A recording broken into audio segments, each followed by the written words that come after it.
Cheviot, probably best known for Harris Meats, its excellent retail butchery store, and the Cheviot A&P show. Very big show as far as ponies and horses are concerned, so let's go and have a look around.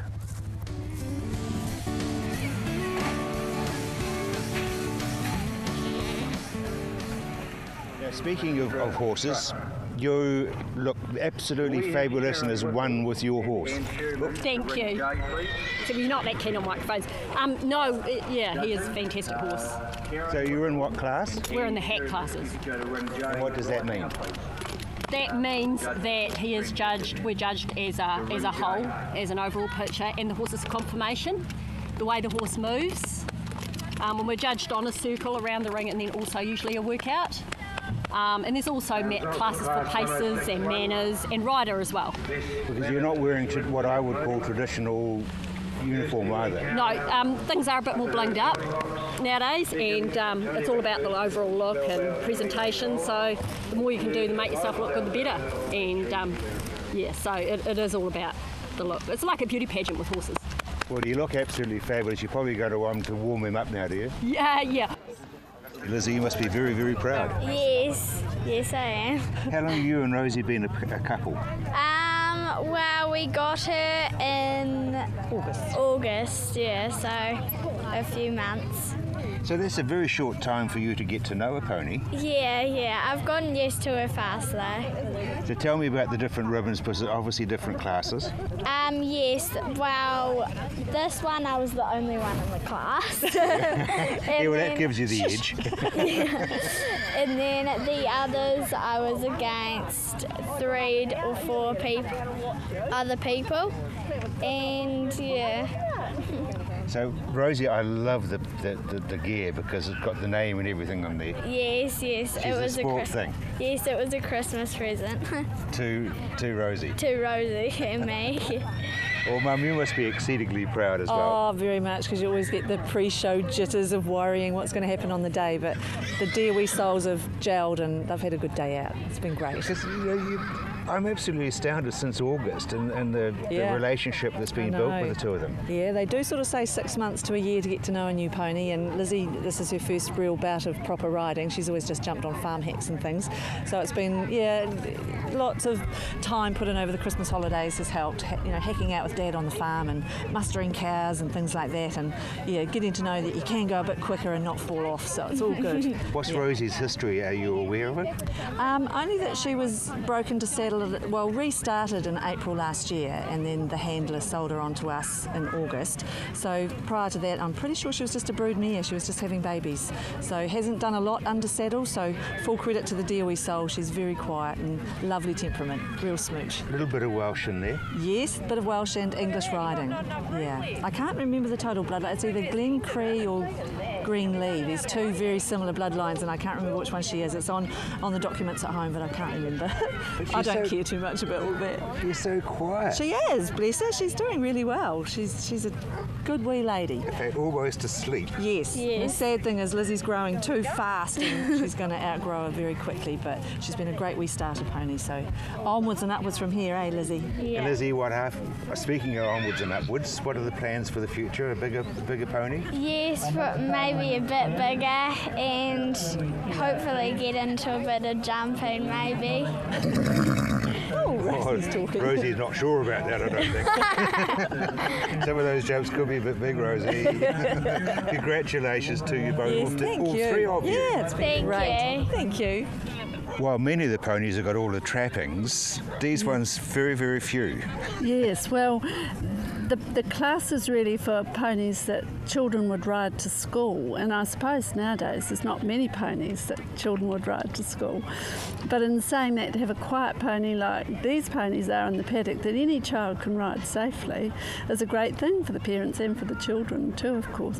And it's a bit of fun, rather than the sophistication of the showing classes. It's all good fun. 2 up, so obviously the older brother or sister taking the little one. Yes, usually the older brother or sister has the reins and the other one hangs on for dear life at the back.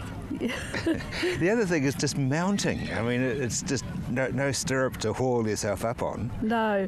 Well, today the children were using the other child's ankle, and if the other child's ankle wasn't strong enough, they had a lot of problems getting on. But sometimes you see the children vaulting on too, so that, you know, the more athletic child will just vault on. Yes. Those ponies, exceedingly quiet. Yeah, and probably older if the truth be known, but yeah, lovely quiet family ponies. Have probably been in the paddock for a long time, but the children just can have fun on, and the parents don't need to worry about their safety.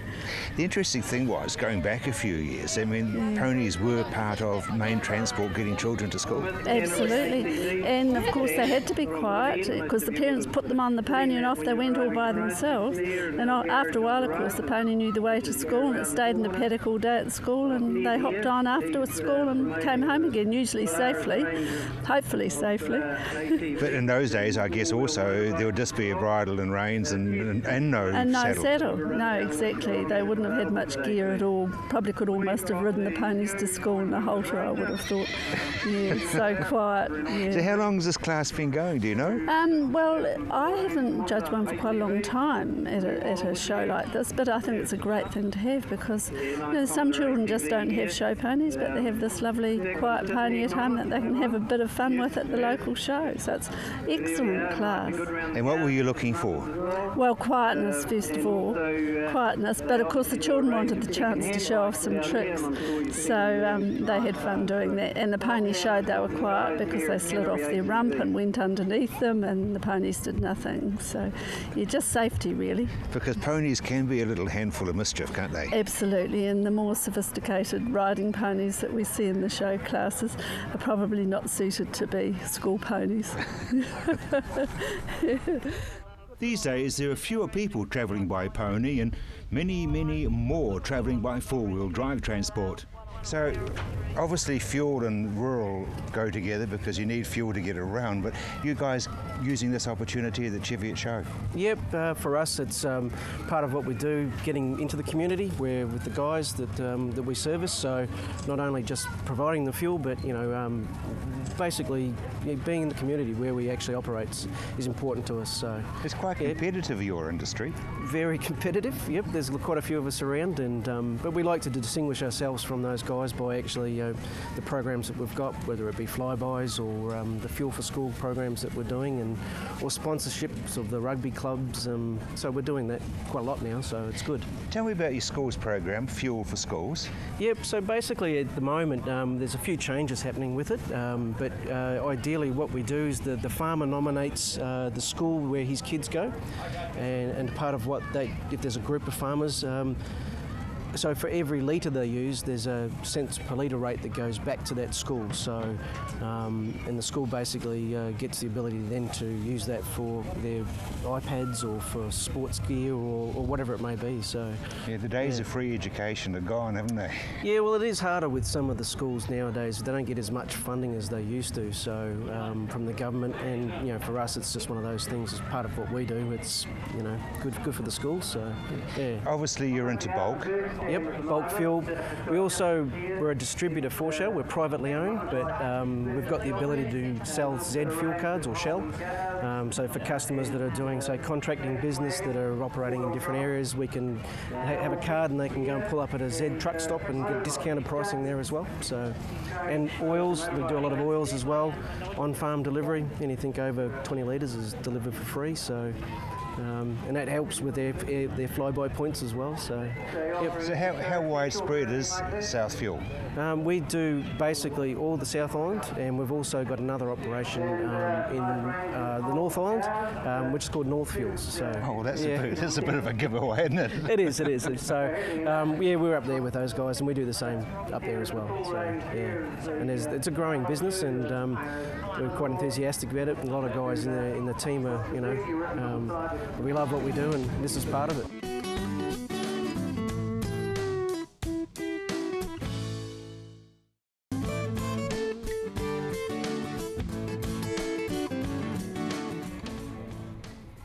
Mark, AMP shows a little country show up here at Cheviot, but great to be flying the flag. Yeah, it's a good opportunity for us to get up here into a non-traditional area for us. New Zealand Merino traditionally are focused on fine wool sheep, but this is an opportunity to show what we can do for these guys in North Canterbury as well, and our vision for what the fine wool sheep can look like in the future. The other interesting thing is you're using it as a terminal sire now. Yeah, so it's one of the things with our meat contracts have opened up is the ability to use merinos as a terminal sire over particularly over hoggets, so crossbred hoggets. And so because those lambs traditionally finish later anyway, we can actually use that to our advantage because we're getting the wool off them, and then they're going to the works, so they're getting a dual income off those traditionally which have been harder to finish lambs. So the merino's got a role there as well. Sort of makes Cheviot more of your patch than it was before then. Certainly, and that's what our whole area and our partnership with the government is about, expanding the fine wool industry and moving into these zones which traditionally haven't been thought as fine wool zones or areas that we'd work in. But we're pretty passionate and pretty confident that we can move fine wool sheep into these areas, and if we can fix some of the health issues, we can have a real presence and a real positive outcome for the sheep farmers. Well, I know you're working on the health problems and you're doing very, very well. You mentioned government and a commitment to the government. You've got an agreement with them? Yeah, so we're working with the Ministry for Primary Industries through our Primary Growth Partnership, and obviously our stakeholders, our farmer owners, and that's a big program focused on trying to improve the profitability of our current producers, so getting our nutrition right, getting our genetics right, getting the animal health right, but also, as we've just covered, moving into these new zones and helping people that have traditionally produced strong wool to think about how they could transition to a finer wool product and still keep those lambs which are important to their bottom line. Is that going to boost mid-micron numbers, or where do you see it slotting in? So that was a key part of our partnership with the government, was that we'd boost sort of sub-25 micron numbers, so 20 to 25 micron is a spot where we haven't got a lot of wool traditionally in New Zealand at the moment, but we do have good markets for that type of wool. So we're keen to improve that supply, and we think you can, in that micron bracket, you can still get lots of lambs and some of the positive things of a mid-micron type sheep, but have a wool fibre that's actually quite marketable and quite valuable. Now, you mentioned also a dual purpose role, not only just as a terminal sire, but as a genuine dual purpose. Yeah, so we're working closely with a few guys around this area as well, which trying to get a sheep that can basically wean 130, 140% lambs, but also produce a 20 to 23 micron fibre. We're pretty confident we can do that, and when you start putting that through a gross margin, it looks pretty favourable, and looks very favourable in fact. And you can, yes, you won't get as many lambs as you will in a strong wool type sheep, but you get that dual income coming through, which more than covers the cost of those extra lambs that you don't get. We've got a range of programs which are being supported by the government at the moment, which are about helping people, I guess, build a pathway towards that finer wool. So we've Nick Hamilton, who's with me today, runs a program called Discovery. We can go out on farm and run that little bit of software, and it just sort of shows what, if on that same farm under the same circumstances, what that different genotype could do to the bottom line. We've then got Dick Arnst, who's also with me, helping on the forage side. So helping people, we know that you need to fuel these elite animals, so you need to get the right nutrition, and the cheapest nutrition you get is what grows out of the ground. So Dick's a long-standing member of, I guess, a long-standing agronomist in New Zealand, and we're really happy to have him on board and helping our farmers to grow grass and grow more legumes and make more money. So what your hands-on role? What are you doing? So I'm the sort of manager of the wider program in production science particularly.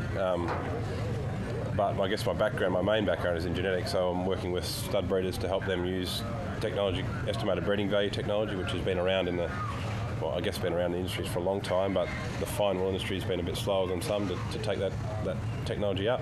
So I'm working with the stud breeders and the commercial guys to help achieve that. Mark, obviously we're through you guys bringing them out of the high country and putting them into the mid areas.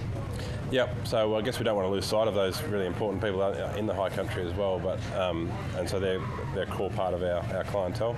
But we see the opportunity to make them more profitable, but also just move into areas where currently might be more traditionally mid-micron or strong wool. So we see the opportunity of, as sheep get pushed into the hills, as dairy expands, we see that's where fine wool sheep are going to come into their own, because that's the territory where they I guess are happiest and and the most profitable. So we're quite bullish about what we can do in the future with fine wool sheep. And there is a good future?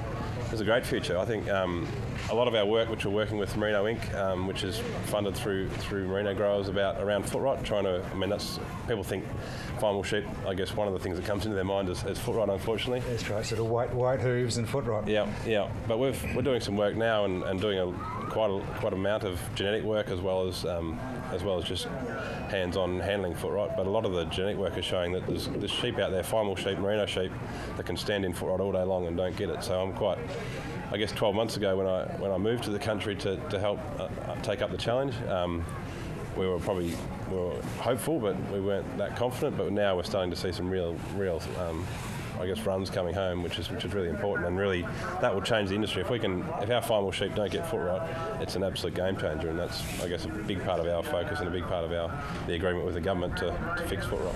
Well, it's not very often that we find a world champion, but a world champion wool handler. What's involved with that, Joel? Well, there's a lot of work involved with wool handling, especially in competition. You have to actually keep up with the shearer, and you've got to be able to sort all the different types of wools that's coming away from the sheep. And of course, we're trying to benefit the most profit for the farmer, and this is the skill level that's set every day in, day out in the wool sheds. So what's happening here? Obviously one sheep has just been shorn. One sheep's just been shorn, and the wool handler's job is to make sure that she keeps all the wool in the boundaries provided, that all the right types of wool, whether it be discoloured or in different length, must be separated, find a home for it, and make sure it's in the right bin. Because on a sheep, Joel, there's different types of wool, isn't there? There's the top knot, there's the belly, there's the crutching area. Yep, so there's a lot of different wools, and it's up to the wool handler to make that judgment of where to separate the very types of wool. And they go into different badges, for the want of a better term? Yep, they go into different baskets and buckets that we got here, and of course it's a hard task to be able to get them in the right buckets at the best of times. And how much time do you have? Because that guy's not knocking around, he's shearing, and you would be serving a lot of different shearers. Yep, he's shearing them pretty quick. It'd be about a minute a sheep, so the wool handler actually doesn't have a lot of time to be able to sort through all that type of wool. And as far as you're concerned, how many years have you been working in a wool shed? I've been working in the wool sheds for about 14 years, and I've been competing for about 12 years, so yeah. And the rest of the world, I mean, you're the world champion, which is fabulous. The rest of the world have these contests as well, obviously. Yeah, we have different wool handling competitions and shearing all around the world. So how do you learn? Well, you just have to get into it, and there's only one way to learn is have a go at it. And shearing, the numbers are coming back again? Shearing, yes, shearing and wool handlers we're starting to see an increase in that. Well, congratulations, and I hope you're going to have a great opportunity to defend your title. Well, thanks very much.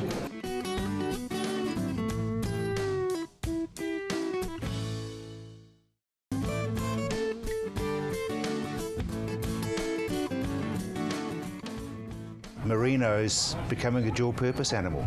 Yeah, well, I think they probably have been dual purpose for quite a while, but it's just become a bit more out there now, and a bit more work and research has been done, and they're finding that they can actually do a lot with the merino, with better feeding and breeding programs in place, and really enhance the value of both the meat and the wool. Because seriously, everybody just thinks merinos and they think of wool. Well, traditionally that has been the case, and unfortunately at the moment the superfine end of the wool with Europe and the markets over there, it doesn't look as though it's that great a position to be, and I suppose we're in a bit of a lucky spot at the moment. We've always bred or tried to breed what we've considered was a dual-purpose sheep that had good attributes of meat and carcass, and also had the ability to produce lambs, because without a good lambing you're really restricting your ability to progress genetically. Tell me about where these rams are now going and who's using them. We've been breeding predominantly. We started to breed just for ourselves to better our own flock, and that we started with that about 14 years ago. And after getting some really positive genetic change there, we got a bit more interested and have had people interested in using those genetics. So ram sales is now part of our becoming quite a part of our business and a side of the business that we really enjoy. We sell rams locally. We sell rams into a couple of interesting places. One on Banks Peninsula, which is quite unusual. It's into a Polworth flock that they've been putting these merinos over, and to date have had a great result. Rather challenging environment there for a merino. A lot of wet days, a lot of fog. So we've got to make sure that the fibre alignment is very good. And with these freer, plainer type bodied sheep, we don't seem to have any weathering issues. You guys have fixed the foot rot problems, the white hoof.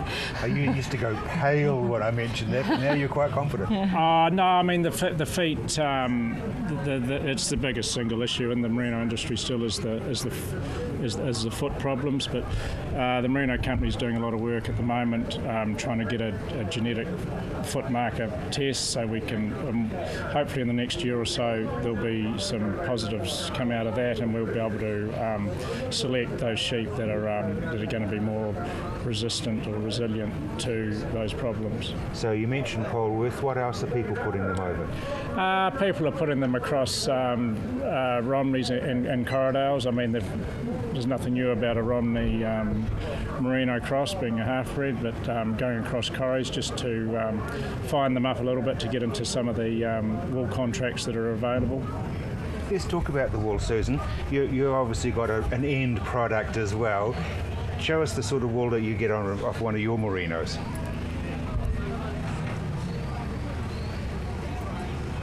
This guy's got his micron's about 20.1.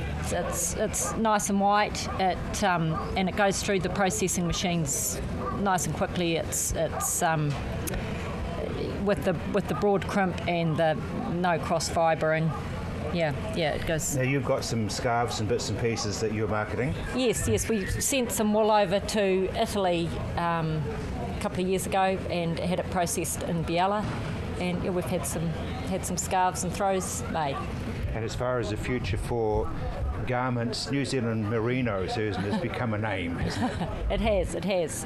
The merino, it wears beautifully. It's lovely and warm. It's comfortable. You can take it into warm climates, and it's lovely just to wear all the time. And it's very, very special.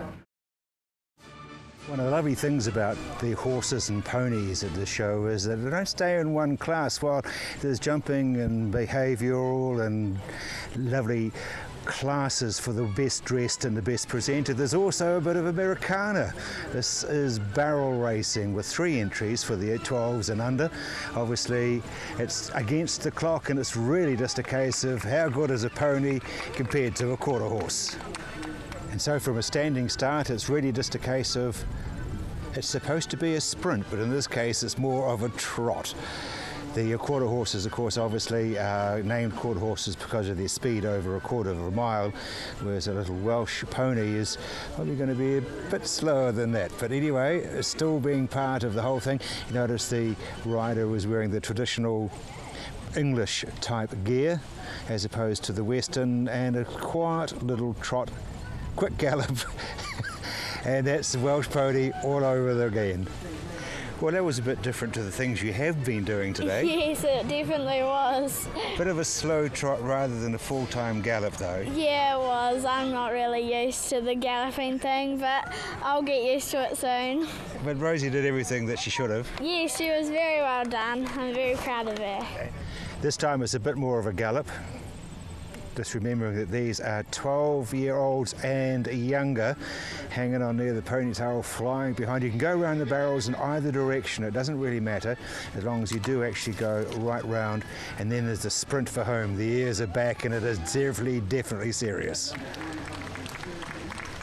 Into bigger horses now, and once again it's supposed to be a full hard gallop, but at this stage it's more of a sort of a trot and a canter, but being urged on very, very hard. The horse is obviously not totally aware of what's going on. Practice probably would have been a good thing, but it's still competing. And now we go for the gallop for home.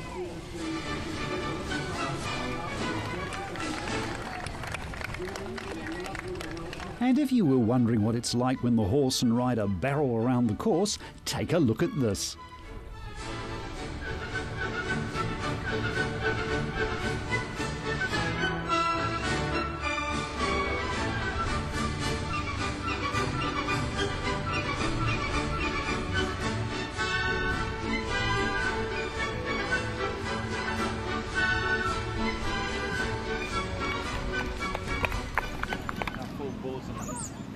So the Cheviot Show, right up there amongst all the country shows this autumn. Wonderful ice cream, lovely people, sausage at lunchtime in one of the stands. It's all part of visiting a country show, isn't it? Cheviot, you can be proud of yours.